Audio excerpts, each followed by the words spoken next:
Good evening friends, this side Rahul Magan here is a Group Chief Executive Officer, Treasury Consulting and also a venture capitalist. Standing today on 14th August, practically 6 a.m. in the morning, we're going to have another video wherein the title of the video is China to soon launch its own cryptocurrency.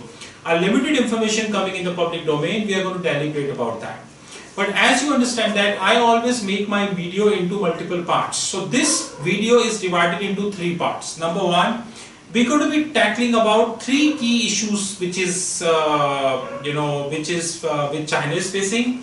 Then we talk about the potential of China, and finally the implications of China on the cryptocurrency. So the three issues China is facing. Number one, there is a hell lot of negative marketing which is happening about China in the Indian media. Hell lot of negative market, and we have reached to a level where the Indian media has, I think, to an extent made China as a default country. According to Indian media, and especially few channels, Hindi channels, you know the name of these Hindi channels, they have made China wherein the bonds are getting bankrupt, the companies don't have money to pay salaries, the government is zero, the defense is zero, everything is zero. Why? Everything good in India. Auto sector is working good, ILFS, no fraud happen, Diwan housing, no fraud happen, Syntex sold their overseas companies yesterday to pay off the debt, nothing is happening, RIL selling the company to pay off the debt, nothing is. According to Indian media, India is the fastest growing economy of the globe and China stands nowhere. But I would like to take these as a mathematical thing. In a 42nd annual general meeting, Mr. Mukesh Ambani, respected chairperson of Reliance Industries Limited, said his vision that he see Indian economy to be $10 trillion economy by 2030. I am not saying his vision is right, his vision is wrong, only time will tell. When the 2030 will come, I would be around, you would be around, Mr. Ambani would be around. We will see whether his vision will come true or not. Maybe India would be more than 10 trillion, India would be whatever. But according to the statistics which we have in the public domain now, that China is currently having approximately $15 trillion of economy. So my mathematics is very poor. I always say that my mathematics is very poor. 15, so I use the calculator. This is my iPhone 10, iPhone X. So I use the calculator. I am saying $15 trillion, 1 trillion is 1000 billion. So 15,000 billion, and they are growing by 6%. You can see that they are growing by $900 billion. So every year China is growing by $900 billion. Standing today, the Indian economy is approximately $2.7 trillion. The first question is coming is that the Prime Minister, the respective Prime Minister, projected that Indian economy before, once he go for next election is somewhere in 2024, Indian economy will touch approximately $5 trillion. Sitting today, Indian economy is $2.7 trillion. And he is expecting Indian economy to touch 5, which is approximately double, 100%. Time will tell whether this vision hold true or not, but it looks tough. Mr. Ambani is taking situation one level further. He is saying that Indian economy would be 10 trillion by 2030. For a minute I assume that Indian economy touched down to 5 trillion today, basically 2024. From 2024 to 2030, touching to 5 to 10 is another Herculean task to government and to the companies in India, as it is again 100%.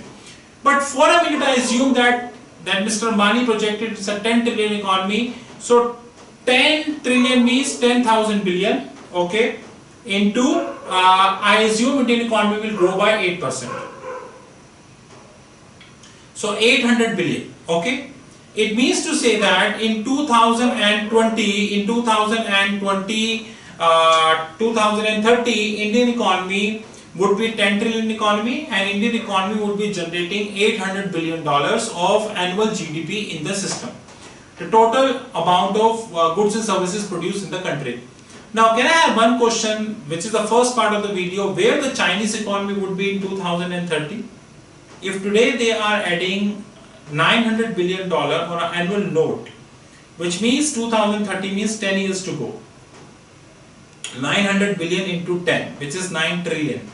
In 2030, China would be closer to 22 to 23 trillion dollar of economy.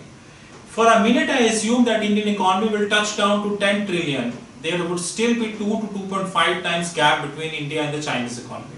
That we need to understand, remember my words. Another thing, RBI has practically banned the cryptocurrency, and not a single circular which is coming from RBI. In fact, there are a lot of talks which are coming that RBI is really not interested to have cryptocurrency in place. Why? Second issue for China is the cryptocurrency, and like we know that the top two banks of the globe, which is Goldman and JP, which is Chase, they already launching their own cryptocurrencies. Mr. Dimon, the CEO of Chase, has already said that he is pretty much interested and Chase is working, while Goldman has already issued statement in the public domain that they are working on their own cryptocurrencies.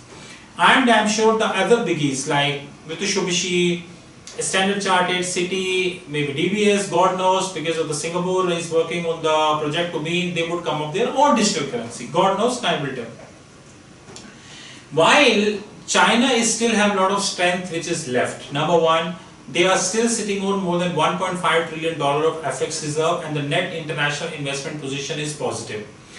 We always tend to ignore the fact that India do not have a sovereign wealth fund, and nobody talking about in this country about the sovereign wealth fund, as most of the people themselves do not know the meaning of the sovereign wealth fund. While China already have a sovereign wealth fund, which is CIC, Chinese Investment Corporation. If I am not mistaken, I take an indemnification. They created this somewhere in 2004, and now it is amongst the largest sovereign wealth fund we have in the globe. With the highest surplus of I think 3.5 trillion, now it is approximately 1.5 to 2. Now China wanted to create their own cryptocurrency, and two of the Chinese regulator, which we discussed last video also, which is PBOC, People Bank of China, and SAFE. Right? Now there are two regulators which we have in China. Generally it's one regulator who is doing the job, but it is good that China is a big economy, they need two regulators, they are not worried about that. So there is a news that People Bank of China is close to issuing own cryptocurrency according to a senior official. The bank researchers have been working intensively since last year to develop system, and the cryptocurrency is close to being out. Mr. Chang Chun, Deputy Director, PBOC, People Bank of China Payment Department, said at an event held by China Finance 40 Forum. Is somewhere in Yichun. The digital currency, Mr. Chang Chun repeated People Bank of China intention that the digital currency would replace M0 or cash in circulation. I am damn sure most of the so-called CFA, Certified Financial Analyst. The right definition is Chartered Financial Analyst, but I always call this as a Certified Financial Analyst. And FRM, Faltu Risk Management, they do not know the difference between M0, M1, M2, M3, M4 and now MZN. I doubt whether the top courses, those who are charging billions of dollars, several thousand dollars, they even talking about MZN. Right? What is that? So China is creating a cryptocurrency which is going to be replacing M0, which is cash in circulation. Now this creating a scene in Singapore also.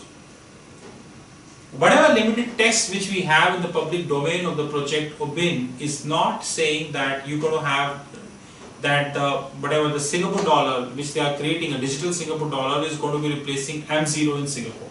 We need to see. And mathematically speaking, if M0 would be impacted, the whole chain would be impacted, which is M0, M1, M2, M3, M4 and MZN. We need to carefully see that. But the beauty comes here. The digital currency would also support the yuan circulation and internationalization. From the last several years, I am talking about that China is realistically working to internationalize Chinese yuan. To an extent, they did that. While the paid and sold media in India and to an extent worldwide, they focus that the fixing rate has gone to 7. It is the internal matter of the China. We need to appreciate that the total currencies in the globe is 189. And out of 189, 24 are the non-deliverable currency. And all the non-deliverable currency have a right to fix their currency. You are no one to criticize China, People Bank of China, to how they are fixing their yuan. Well, with due respect, even today, most of the people, including myself, are having doubt about the fixing formula used by Reserve Bank of India. We're going to have a separate video in that regards. There is a circular which is there on the RBI website which talks about how RBI fix Indian rupee, but the speculation is always there. In my eye, there is always a speculation that it's not going the way that the formula is defined. But the situation is that China is coming up with the internationalization on the two fronts. I was not aware about China is launching cryptocurrency. One thing which I am aware because of the financial terminal is that CNY and CNH are now getting closer. Gone are the days when there used to be the one big figure difference between CNY and CNH. I don't know how many people here know about big figure, but one big figure is 100 basis point, which is also known as 100 tick. In a good days, the difference between CNY and CNH is more than one big figure, and I don't know how well versed you are with the finance or the chartered or certified financial analyst or Faltu risk management have told you that CNH forwards are also getting traded. My dear friends, CNY onshore yuan forwards are getting traded. CNH offshore yuan, their forwards are getting traded. Is this not a milestone? Is this not a milestone that the first you launch your offshore currency CNH? You made it successful, and then you launched the forward contract on CNH and you made them as successful. Is it not a nude?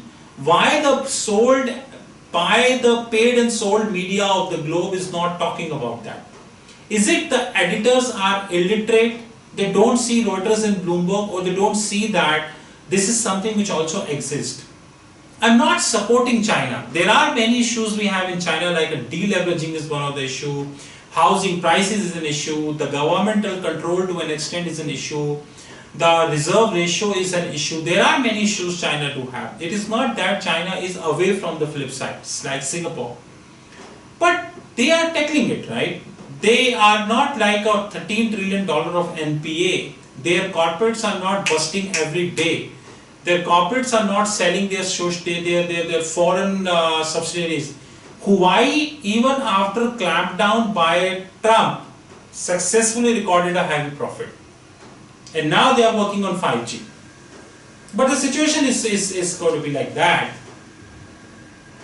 They said that Facebook is going to coming up with Libra, we know, and Monetary Authority of Singapore, and along with the other regulators like Federal Reserve, they are currently under thinking mode that whether we would be allowing Libra or what conditions, the time will tell. Facebook said to push Libra, and it has created the concern, while the PBOC said that the digital asset to be put under the bank oversight division, which is safe. Right, and more importantly, they said that it's going to be the decentralized blockchain based offering the PBOC currency intended to. So, to cut the long discussion short, China is facing a lot of issues, no doubt about that. Three important issues which China currently facing. Number one, three important issue which China is facing is the GDP figures. I personally feel that if a $15 trillion economy is growing by 6%, it is much more than the so-called 2.7 trillion economy is growing by 8%, and when the unemployment is 45-year higher. And there are multiple factors, you know. The biggest is another issue which is Hong Kong issue. Unfortunately, Hong Kong issue is getting out of control now. We as company also losing revenue because Hong Kong is unfortunately reached a level when the business is something we cannot talk. Hopefully the government of China and the government of Hong Kong together will tackle this issue seriously, because Hong Kong FinTech Festival is coming.